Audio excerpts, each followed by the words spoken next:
Well, happy Wednesday, everyone. I am Tiffany Service Gustafson, a digital strategist with BWG Connect, and we are a network and knowledge sharing group. We stay on top of the latest trends, challenges, whatever's shaping the digital landscape. We want to know and talk about it. We will do hundreds of these webinars this year due to the increase in demand to better understand the digital space.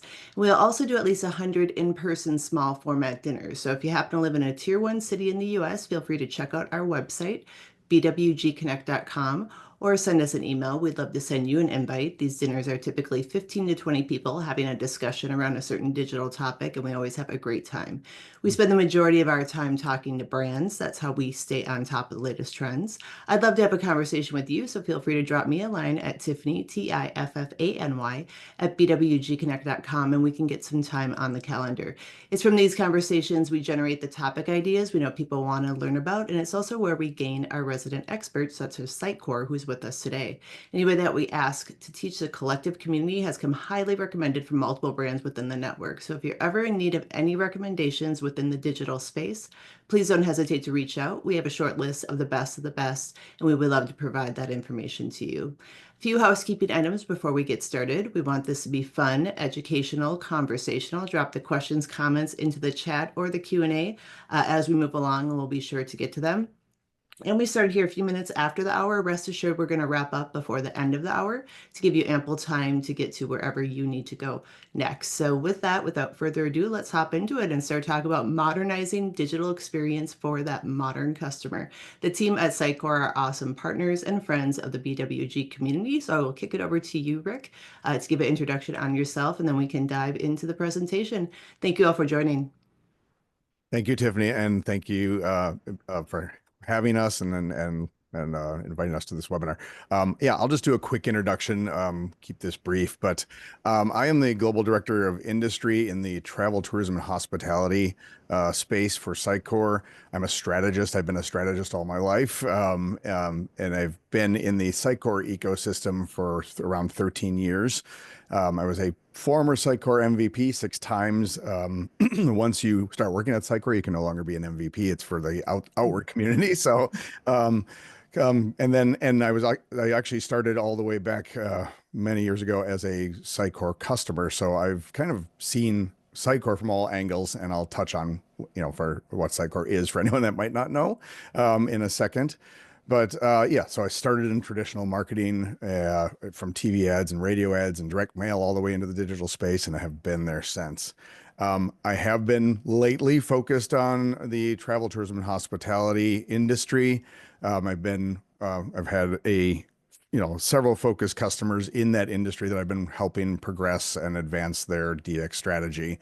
I was a director of an amphitheater for a little over 13 years and currently am production manager, and it's been around 10 years for Irish Fest. It's Milwaukee's Irish Fest, which is oddly, yes, the largest Irish Fest in the world. So I've been that for 12 years. Nice. So falling under the tourism category, I do have some hands-on understanding of that industry.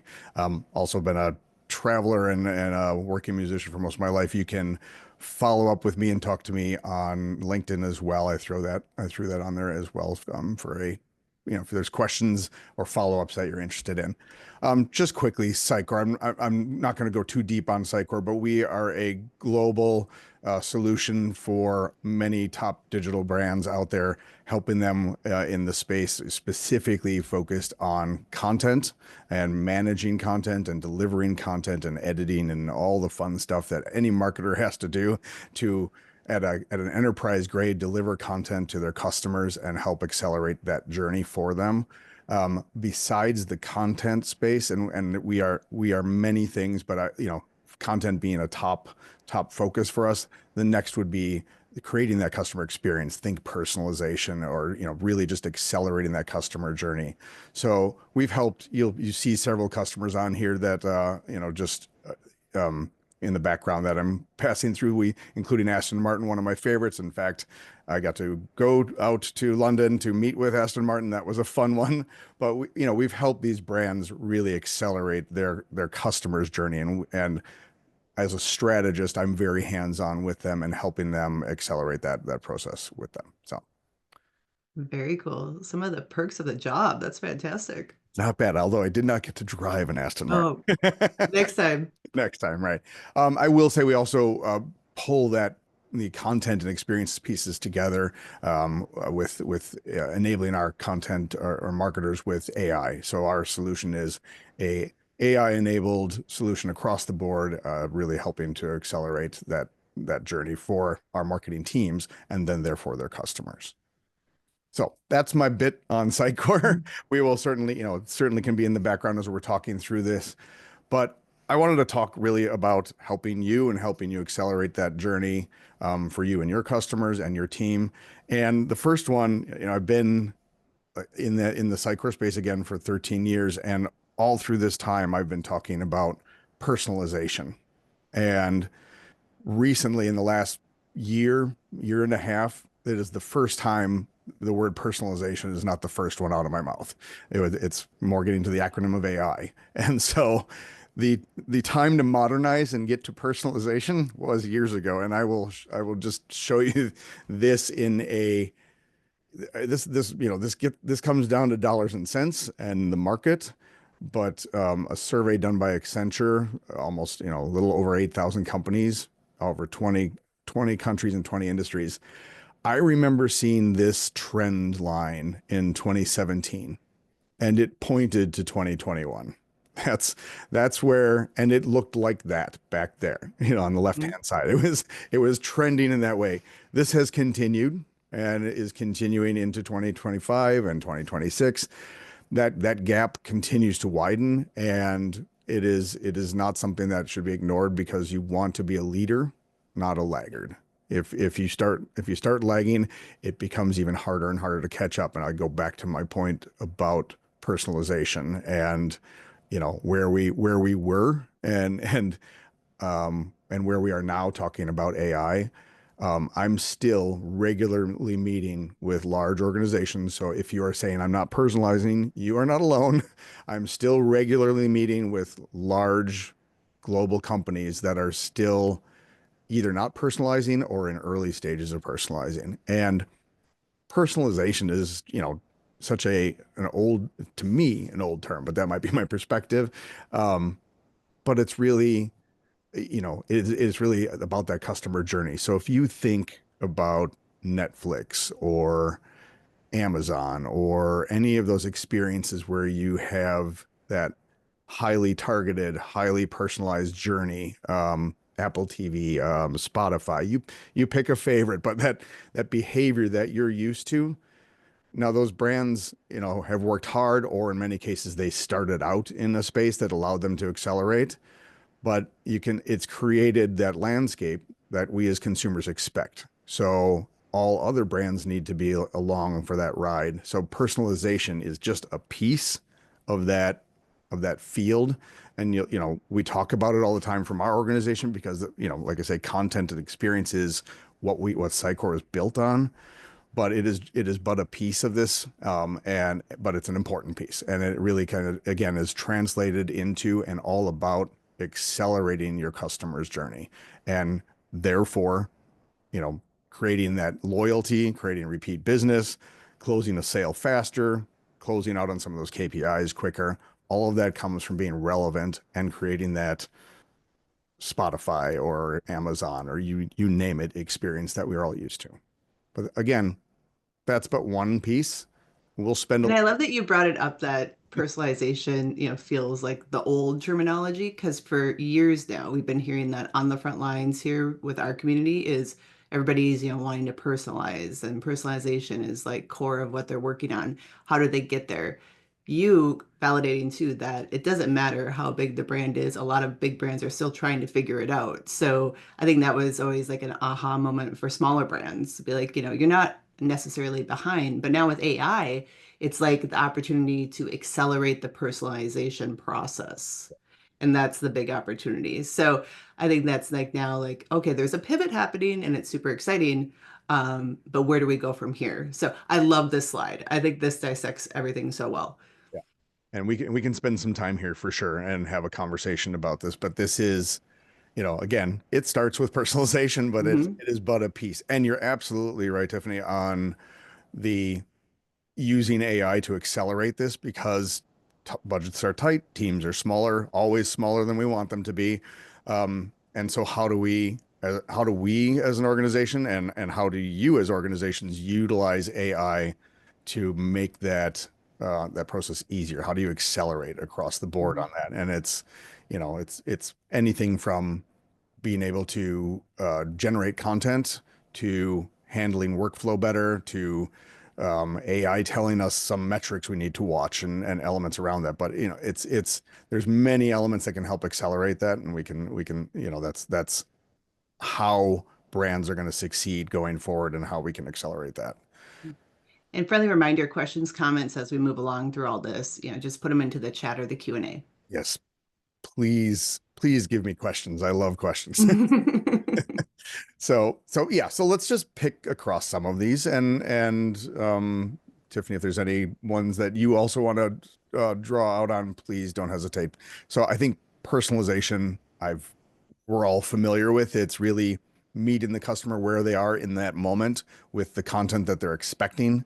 So learning a little bit about their customer through either implicit or explicit data.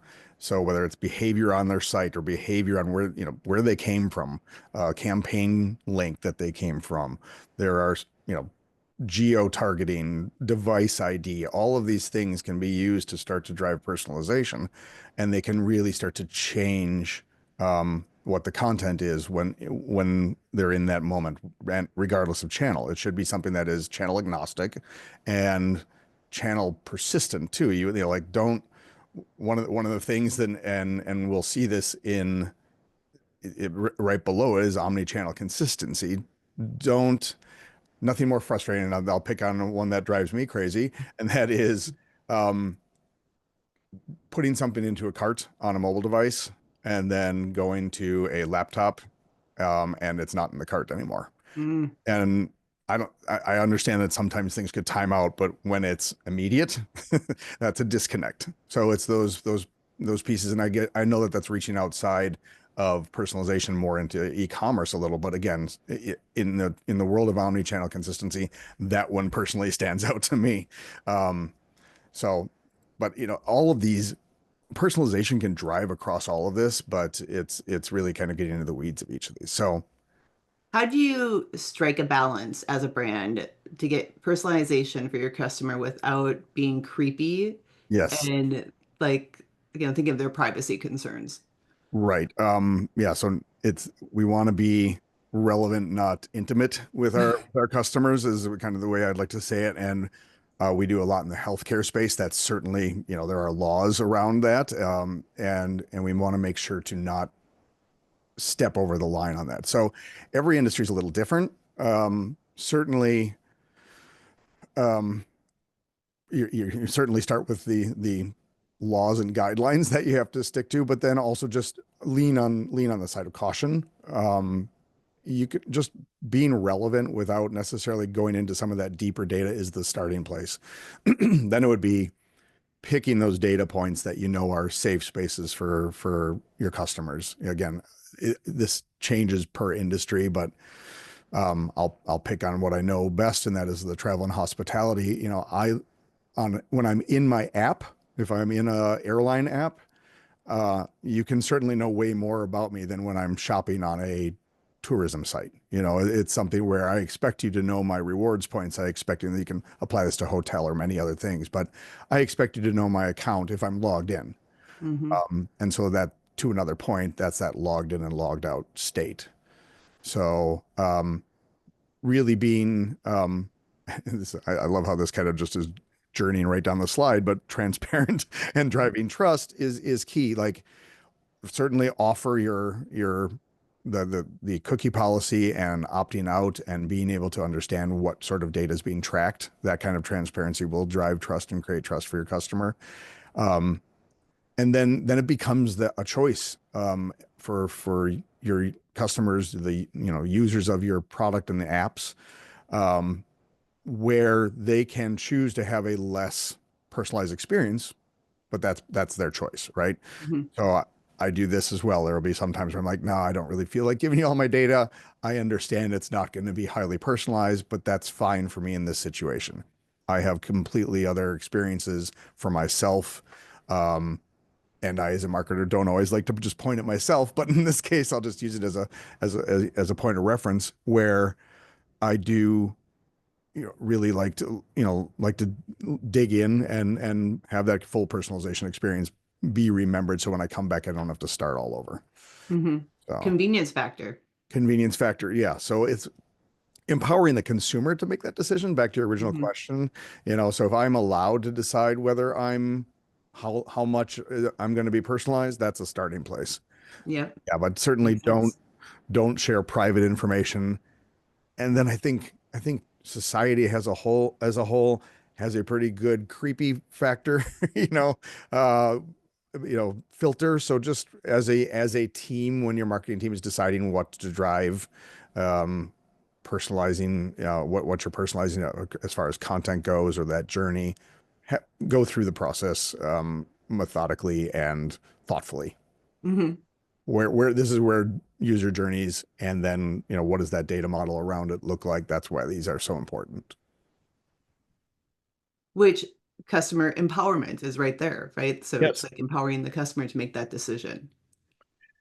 Yes, yeah. I mean, there's a little crossover into commerce in that one, and I mean, Hmm. that what you're talking about is a bridge kind of between transparency and trust and that customer empowerment for sure. It's still, allowing them to make the decision what that journey could look like.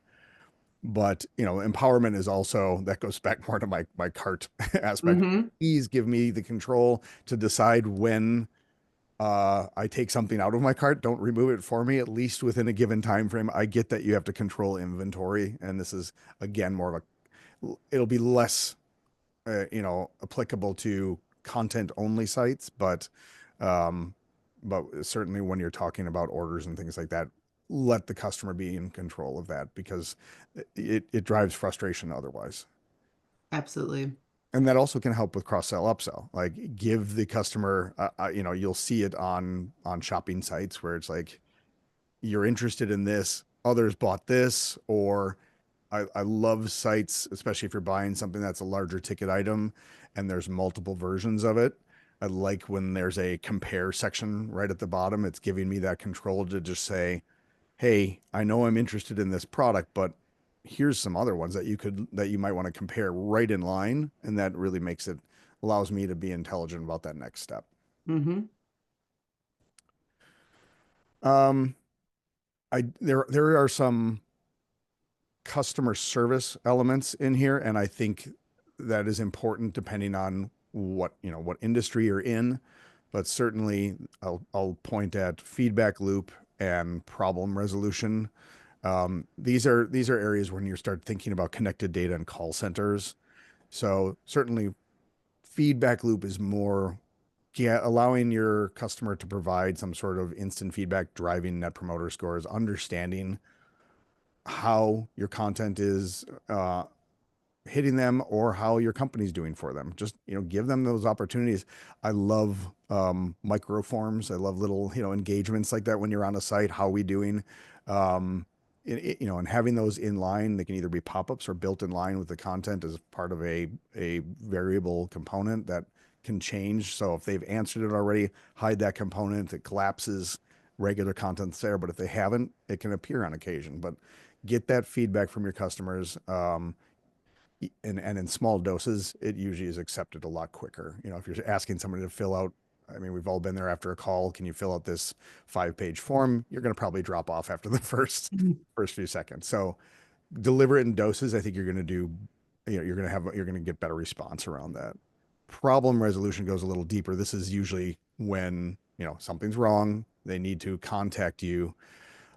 Nothing better than a connected contact center that can see it doesn't have to be too granular. Again, going back to that, creepy versus, basic understanding, but know what last page you were looking at or have an idea of some of the content your customers have been viewing. So when the call center is contacted, they have an idea and they're connected, they can, especially if this is going into a logged in state and a connected phone number data, but you don't have to start at square one and ask what the problem is. You have an idea of, oh, it looks like you've been looking at, a trip to Tahiti, something like that, or you've been looking at a specific item that you were shopping for. How can I help you? Like start knowing the customer without starting at the basement, right? Absolutely. That is key. Been there, done that for sure. Mhm. Questions, comments put into the chat or the Q&A.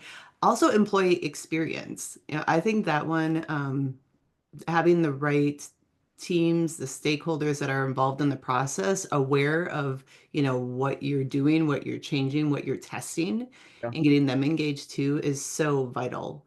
And a lot of times overlooked. I don't think by, Your number one customer. purpose, exactly, but it just happens because we're all so busy, right?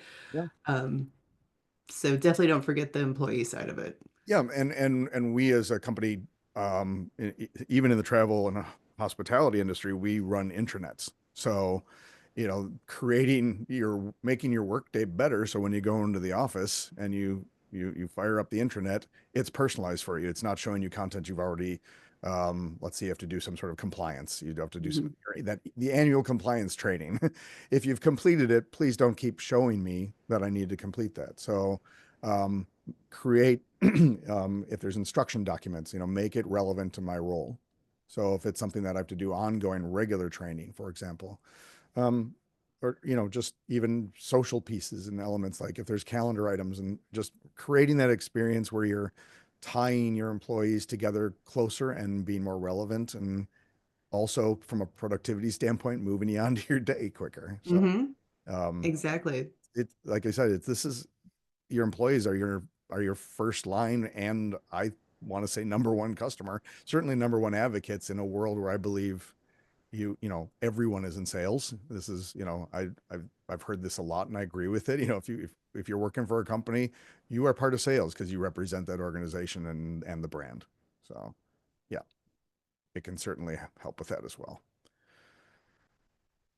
Some of this is more on content as well, and I'll do it the upper right too here, and we can move on from here. But really, if we look at ease of use and emotional connection, I'll start with ease of use. Um, Certainly, driving that experience will create ease of use, but there's also a content factor with that, and I think when any company is starting to get into the idea of personalization, there's always the dread moment of, oh my God, that means we're going to have 5 times as much content. Or, let's just say I'm personalizing a banner, right? And instead of one, I need five. Well, now parse that out over one site, parse it over multiple channels. Start to have that content crisis. So this is where things like asset management and even AI powered asset management will come into play to start to help approval processes and just ease of use and finding the content you need, avoiding that duplicate content, making sure that it's all in one place where you can see voids, and good content um, asset management tools will even allow you to parse it out by channel and persona so you can see where there's gaps.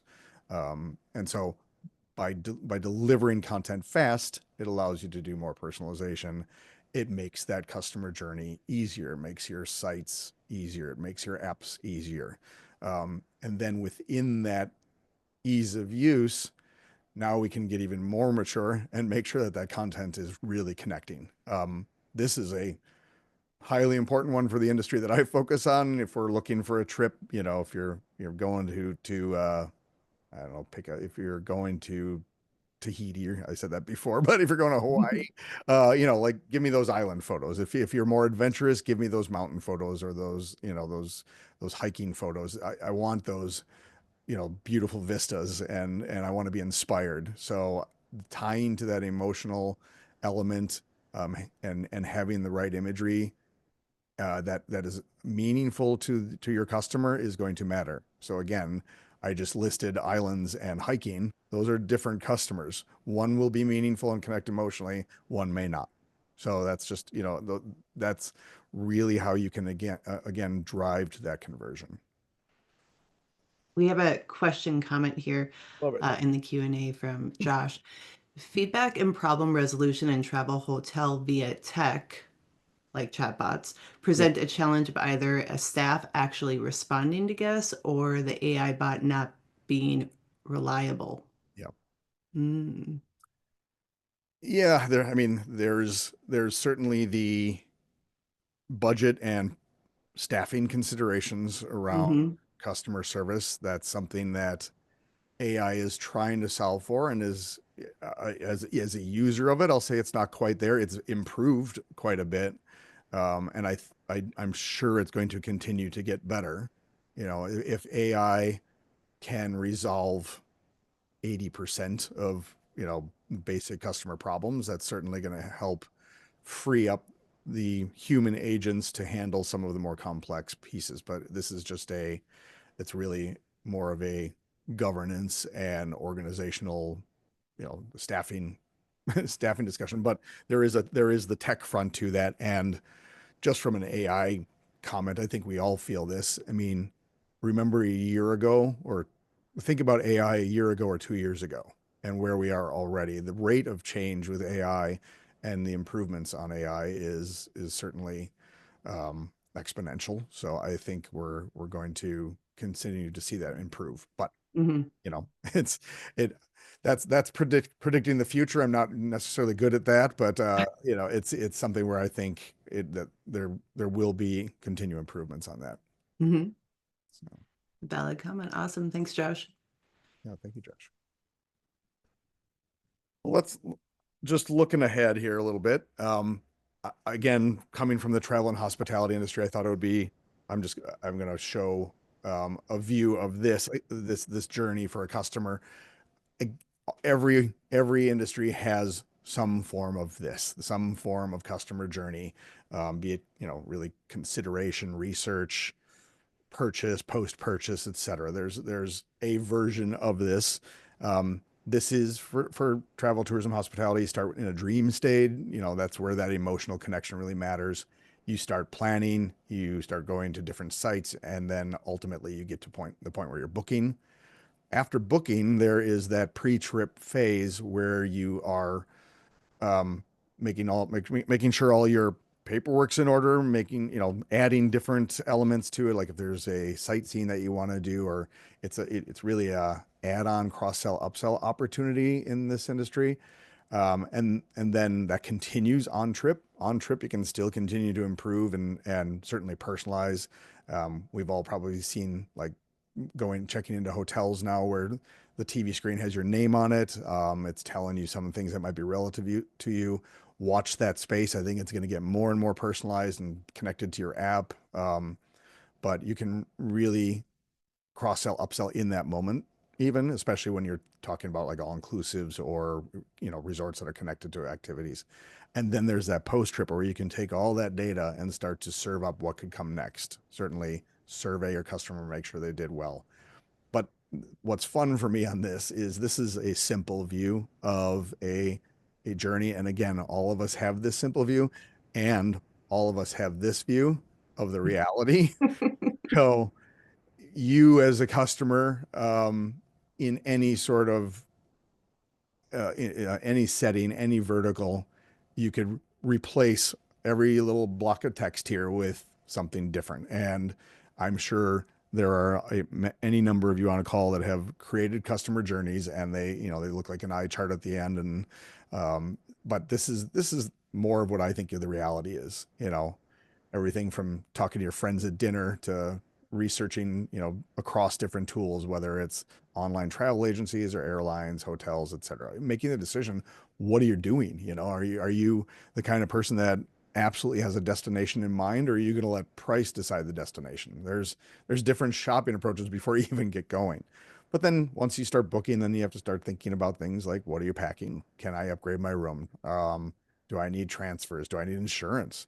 Do I need, any other documentation? What other things can I add to my trip? You have the in-flight experience, which is getting more connected. Challenging. Yeah, yes. Certainly, yes, there are challenging moments. I'm going more for the seat back screens, if depending on where you're sitting, in most cases, but and airline, but they're getting more connected where you can tie in your, um, if you have a favorite streaming service, you can watch your streaming service on seatback screens, and that data is going to be available to a degree for the airlines as well, because they're going to get an idea of what you like to watch, and that can certainly drive future personalization. I So love this graph. This was my brain for a Disney World vacation that I planned for my family. This is essentially my brain right there, absolutely. all over the place. Questions, comments, put into the chat and the Q&A here. Ooh, I like this question. Where does the travel advisor fall in the travel journey? Travel advisor. So I think a travel advisor can live throughout, certainly.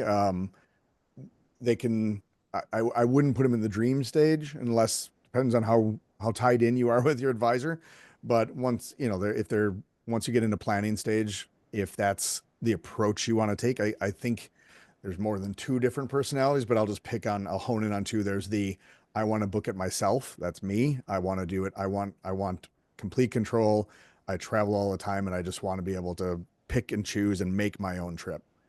The advisor, if you're talking about either from an online travel agency or working with multiple advisors through, or I mean, not even online, I think there's still brick and mortar travel agencies here and there, but being able to have that reliable source to help you put together a trip, and then they're going to see you through that. If they're certainly going to be your first call if something's wrong, or if you wanted to add on. And then afterwards, my hope would be that they would follow up and ask you where you want to go next if they're doing Hmm. it right. So yeah, I think that that's a role that could live throughout, and maybe that's something that's going to start coming back more as these trips get more complex. I know that, I don't know that I want AI designing my trip for me. I know it can, but Yep, it's certainly something I would still want to have if I'm flying somewhere and I'm staying somewhere. I love a human being telling me what's good, and saying, I've been here, I've had this food, here's something AI can't do. So, absolutely. Yeah, I would say it's like a hybrid model because myself, like I like to control like where we're going and what we're doing, but I use an expert to help with the Disney World planning because that was a new world for me. I'm like, I've never been there. Like, what do we do? So it was like a sounding board expert on the sidelines, like guiding me through all of this chaos, and essentially. yeah, I totally agree. And you'll see that as you travel a bit and you get into airline loyalty or hotel loyalty, those organizations will then have, dedicated phone numbers even for people Hmm. to help you with your trip. So you want to add somebody and you want to sit next to them on the flight, you have a concierge at your yeah, at your beck and call. So that's Yep. a nice feature.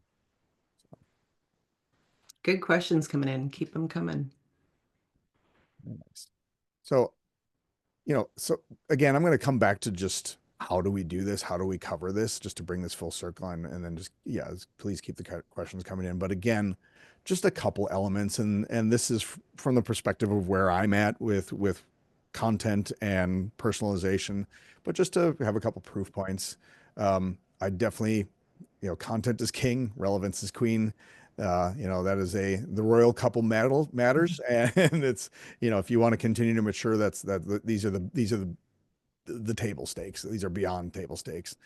Speaking of table stakes, one of our customers, this was Michelin Guide. They manage thousands and thousands of images, and beyond that, they wanted to be able to allow restaurants to upload images. So again, this is this is content at scale, and this is an area that we've helped them with asset management, um, and really they've reduced their publishing time because of the availability of those assets and those tagged assets, and again, allowing uploads and then allowing it to be managed and downloaded and accessible in one central location. So it looks something, this is just a screenshot of our asset management tool. But my point is this, and that is this accelerates that omni-channel content by 30%. These are numbers that, when we put together value numbers, they are based off of customers, they are based off of analysts, they are based off of research. They're not, we also don't believe in inflating them. We actually go the opposite way. We take the lowest of numbers. So it's finding those reasonable metrics that can say what can I expect out of this. So if you're trying to mature in a content space, having asset management, having AI powered asset management certainly will even help more, because you can create within the tool and you can certainly start to manage workflow utilizing AI. What do you think is the biggest barrier for brands that are, going into digital maturity today or that want to? Um, at the root level, budgets and time. Hmm. So if you have an unlimited budget and all the resources in the world, you'd have all the tools. But I think it's getting past that that paralysis and putting a stake in the ground and starting to move forward. So it's deciding what is the piece that's holding you back from getting, looking at a roadmap or having a roadmap. Get something in place so you have a vision of moving forward. The other element that I'd quickly bounce off of that is have some sort of agreement as an organization, a compact, if you will, on a roadmap that says we will adhere to this for 5 years at least, right? Because what I've seen and what I experience a lot out there in the wild is a solution will be brought in by a leader, and then that leader will be promoted, move somewhere else, et cetera, et cetera. And then the next person comes in, wants to use a different solution. This happens every way. It doesn't matter what solution you are.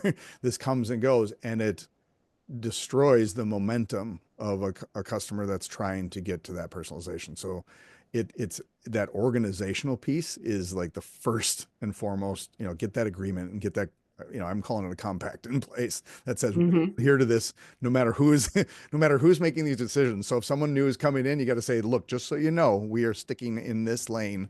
Here's our roadmap. You're going to execute on this. So Yeah, I think that's the biggest barrier. that's such a great call out and such a real world. It's reality. Yeah. We've all seen it. Yeah. The tools are there. I mean, Hmm. our tools, there's multiple tools out there, but the tools are there to get this done. It's just being able to stick to it. So again, I've been bouncing back and forth between content and experience, but really once you have good content, starting to utilize that in a way where you're reaching the customer where they're at. Hit them with the right content at the right moment, and you're going to see acceleration. Personalization accelerates conservatively accelerates conversions by conservatively at 19%. That's a metric that's been around for quite some time.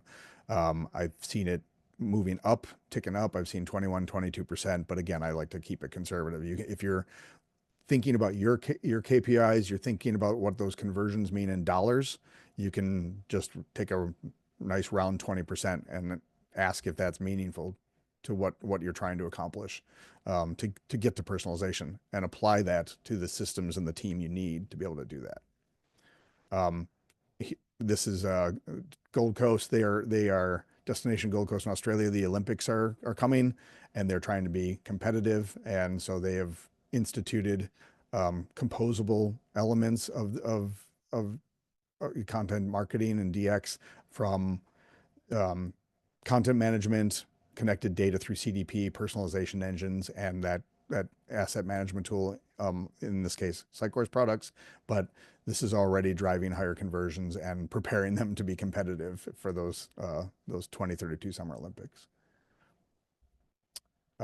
Again, this is just, I try and throw some metrics in there every now and then to justify some of these, but when you have the proper tooling in place to allow your content authors, because again, your internal customers, your employees, you want to lower their frustration. But this is just, basic math from a efficiency improvement of 15%. It's again, a conservative number, but organizations, if you're, this is just a basic organization, you can realize, 100,000 plus in annual savings just on having a tool that allows them to put out content faster. And this is just one metric. This isn't getting into, being able to put out more campaigns with more conversions. What does that look like, et cetera. I'm gonna wrap on this one because I know I want to keep time for any more questions, but this is a favorite use case. This is one that I've been um, personally involved with, and this started with a roadmap 3 years ago. And again, back, Tiffany, to what we were talking about, the Mhm. power of a roadmap, and they've stuck to it. We review these roadmaps and we keep on iterating and moving forward. But if you are a traveler and you're in airports and you know the frustration and the confusion that can be out there just trying to figure out where you are, where you need to go, um, that's the basics, but we've helped all of their content in thousands of airports or thousands of screens, I should say, in airports around the country are driven by our our solution, and we are serving up in this case, like one of the initial use cases was serving up Spanish language, and so we have multiple language, but there's multiple more languages will be added. Um, IROPS or irregular operations messages. So when things go wrong, the screens can be a little more informative. Where's my plane? What's going on? How long is the delay going to be? So not only are you easing the stress on customers, but you're also easing stress on gate agents. So this is a double, double improvement by just having personalized content. So this is going to continue to really to roll out and have, like I say, they're iterating all the time and finding ways that can improve. In one of my favorites, it's not something that's real right now, but it is, if you can understand how many children there are on the flight, put up something that says, "Hey kids, go over to the kiosk. There's a game or a Bluey cartoon or something like that." Mhm. So the kids can watch something or have something for the kids to do depending on the capacity or not the capacity, but the guest makeup at the gate. So even knowing things like that, you could start to really drive that. But even from a language standpoint, think about that connected data. They're knowing where the flight, knowing the flight origin or destination and being able to then change the signage and provide multiple languages. And it's even shown that 60% of English speaking customers appreciate that as well. They're not frustrated by it. They're saying, "Oh, I appreciate that, there's multiple languages here and it's not interfering with their, the way they roll through it. They've tested timing and everything like that." So it's a very fun use of content and customer experience. What a fantastic project to have worked on. I mean, this is a great example of personalization at its finest, and it's win-win all around, like you're saying, to the agents that are working, alleviating stress there, to the travelers understanding what's going on, because we've all been there. We don't know what's going on, and it's frustrating. And as English speaking, we're the language of business. So globally, we're usually, not so stressed about it. But if you think about somebody that's, coming from any like Spanish speaking or, if you're coming from China, Japan, Absolutely. you might not have English as a language at all. And it's gonna save that frustration and then create loyalty. Love it. Final questions, comments put into the chat or the Q&A as we round it out here. So, for those that are starting to begin on their digital transformation journey, Mhm. can you give any quick wins to take away with? Like, what should they be prioritizing as they get started? Yeah, prioritize a roadmap. Sit down with a team and get Stick to it. cross-functional. Don't don't sit as a marketing organization or an IT organization and do this in a bubble. Work together because if you don't collaborate, you're going to build a roadmap that will be thrown out by the other team. So work together cross-functionally. This is there's probably it's going to sound like bias. This is what I lead and do a lot of, but they work. This is an example of one that continues to thrive because of what started as a roadmap. And that roadmap should be a living document because anyone that's built a roadmap knows that the next day it's going to change a little because life happens. So, but you have to start there. You have to put a stake in the ground and decide what are the things that we need to, at broad strokes, that we want to do over the next 3 to 5 years. And then, if you're working with an agency or an implementation partner, have them take each of those broad strokes and dissect them down to the individual pieces so you can start iterating on them. Hmm. That's step one. Cross collaboration, get that roadmap going. That is such a true point to look at it holistically and as cross-functional and with teams and engagements. Because if you are siloed and it's your passion project, but nobody else knows about it or cares, like you said, it's just on the chopping block onto the next flavor of the year, Right. week, quarter, whatever. But I've seen it firsthand too, engagement, getting the right people in the room, getting their feedback, and celebrating the wins and the data. Like it's exciting for everybody. The more they get engaged and see the progress you're making, the Yes. more they're going to feel compelled to keep holding on to this plan. This is what we're doing when changes are made, because changes are inevitable. I want to skip ahead to something you just said there. This, you said There exactly. we are. Um, Share it.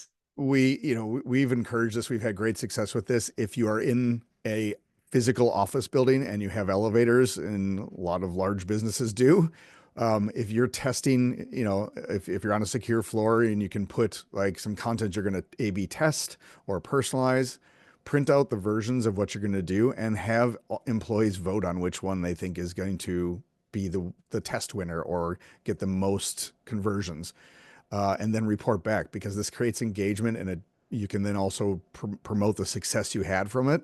And in the end, that drives funding for the next thing. So it Exactly. helps move that roadmap forward. So absolutely, I love, such a great call out. Yeah, it is. The more people are engaged and excited, it goes a long way. Yep. Uh, Question here. There seems to be a consensus that hotels in particular have always lagged behind in CX tech. Why do you think that is?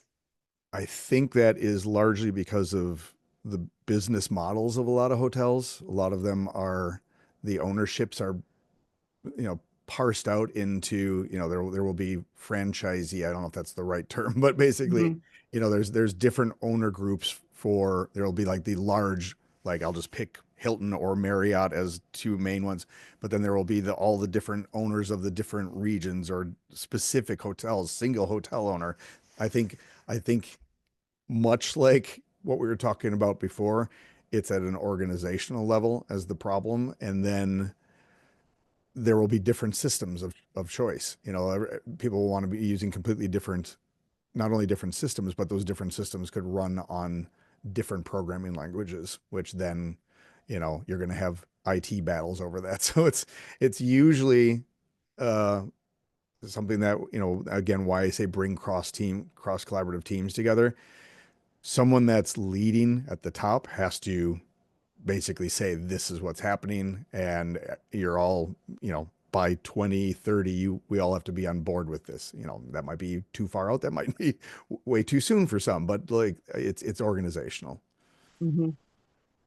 Although I have seen, again, I've seen leaps and bounds with, like the hotel that's coming to mind is the Cosmopolitan in Vegas. Now this is, very Vegas of them, but the TV is on when you come in, and it has my name. It's got a calendar.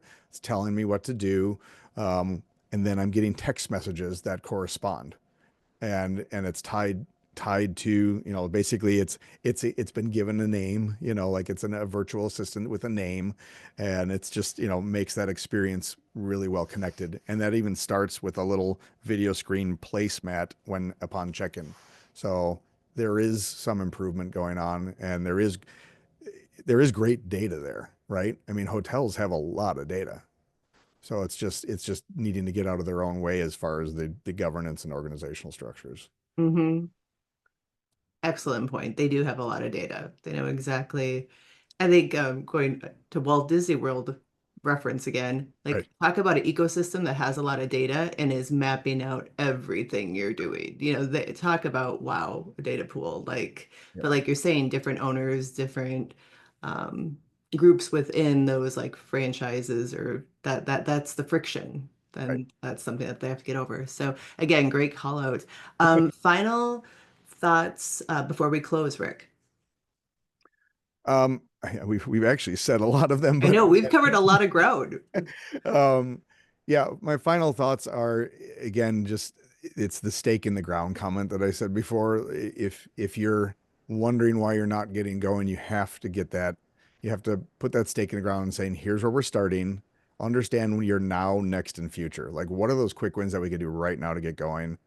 What comes after that? What is that far? What does that dream state look like? And it's okay to dream, but get some of those, reality checks in place and get that stake in the ground to get going. So like I said, my final thoughts are kind of like back to the roadmap piece. That's Yep. such a critical piece for any industry to get current or get to not be a laggard, to not be waiting, and to start, accelerating that DX experience. I love it. Put a stake in the ground, move forward. And then once you know, commit to the long game. Yes. Yep. Absolutely. Awesome. Rick, thank you so much today for your expertise. The content was fantastic. Thank you all for joining. We hope to see you on another event soon. And always feel free to reach out if you're looking for any recommendations on anything within the digital space. We are happy to help you. We definitely encourage follow-up conversation with Rick at the Sitecore team. Obviously, they are amazing at what they do, and we'll be doing follow-up after this event. So thanks again, everybody. Happy Wednesday. Take care. And thank you, Rick. Thank you, Tiffany. Take care. Bye.